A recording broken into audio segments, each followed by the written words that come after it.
ये बिन बुलाए आती हैं। ये आपकी पूरी बॉडी को हिलाकर रख देती हैं और ये 160 किलोमीटर पर आवर की स्पीड से आ सकती हैं। जब आप छींकते हैं तो बॉडी की सारी मसल्स रिएक्ट करती हैं, आपकी पलकों से लेकर नीचे कूल्हों तक। क्या आपको अजीब हालातों में छींकने से चिढ़ है? क्या आपको कीटाणु फैला देने का डर होता है? क्या होगा अगर आप अपनी सारी छींकों को रोक लें? ये समझने के लिए हमें कुछ सवाल पूछने होंगे। छींक असल में आती कैसे है? और क्या होगा अगर हम अपनी सारी छींकें रोक लें? आप देख रहे हैं क्या हो अगर, और ये है क्या हो माफ कीजिएगा। आप देख रहे हैं क्या हो अगर, और ये है क्या हो अगर आप अपनी सारी छींकें रोक लें। एक छींक का काम होता है ऐसी किसी भी चीज को आपकी नाक और साइनस से बाहर निकालना जिसे वहां नहीं होना चाहिए। वो चीज मिर्च से लेकर धूल, परफ्यूम, यहाँ तक कि आपके पेट्स के बाल या फर तक कुछ भी हो सकती है। छींकने का ऑफिशियल नाम है स्टर्नुटेशन। छींकने के दौरान आपकी बॉडी आपके रेस्पिरेटरी यानी सांस लेने वाले सिस्टम में प्रेशर बना रही होती है। आपके फेफड़े, गला और साइनस सब सस्पेंस में कांप रहे होते हैं। छींकने पर आपका बस नहीं होता। जब एक बिन बुलाया मेहमान आपके साइनस में आ धमकता है तो लाल झंडी ऊपर हो जाती है और हवा के रास्ते में मौजूद अकड़ रॉकेट की तरह बाहर निकल जाती है। यूनिवर्सिटी ऑफ पेंसिल्वेनिया के एक ओटोलैरिंगोलॉजिस्ट यानी नाक, कान, गले के डॉक्टर नोअम कोहिन ने इसकी तुलना एक कंप्यूटर एरर को ठीक करने से की है। उनका कहना है कि ये सिस्टम को रीसेट करने की तरह है, जैसे कंट्रोल ऑल्ट डिलीट। 2002 में डेनमार्क के रिग्स हॉस्पिटैलिटी में डिपार्टमेंट ऑफ ओटोलैरिंगोलॉजी ने देखा कि 95% लोग एक दिन में 4 या उससे कम बार छींकते हैं।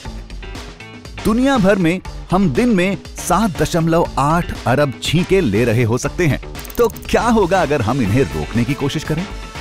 काली खांसी, जुकाम और फ्लू जैसी इंफेक्शन वाली बीमारियां छींकने से फैल सकती हैं। तो अगर आप अपनी छींक को रोकते हैं तो आप कई बीमारियों के इन्फेक्शंस को भी फैलने से रोक रहे होंगे, लेकिन हम इसकी सलाह नहीं देंगे। जब आप अपनी छींक को रोकते हैं तो आप अपने रेस्पिरेटरी सिस्टम पर छींकने के मुकाबले 24 गुना ज्यादा प्रेशर डाल रहे होते हैं। छींक रोकने की कोशिश करने से चोटें लग सकती हैं, जिनमें मसल्स का खिंच जाना, कान के पर्दों का फटना और आंखों की नसों को नुकसान पहुंचना शामिल है। इससे कुछ गंभीर नुकसान हो सकते हैं और आपकी बॉडी में कुछ बड़ी परेशानियां आ सकती हैं, जैसे न्यूमोमीडियास्टिनम, मतलब हवा का आपके फेफड़ों के बीच फंस जाना, और दिमाग के एन्यूरिज्म का फटना।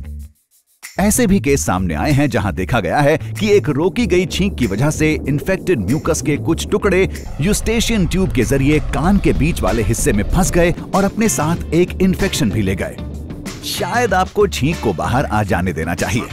2018 में ब्रिटेन के एक शख्स को छींक दबाने की कोशिश करने की वजह से हॉस्पिटल जाना पड़ा था।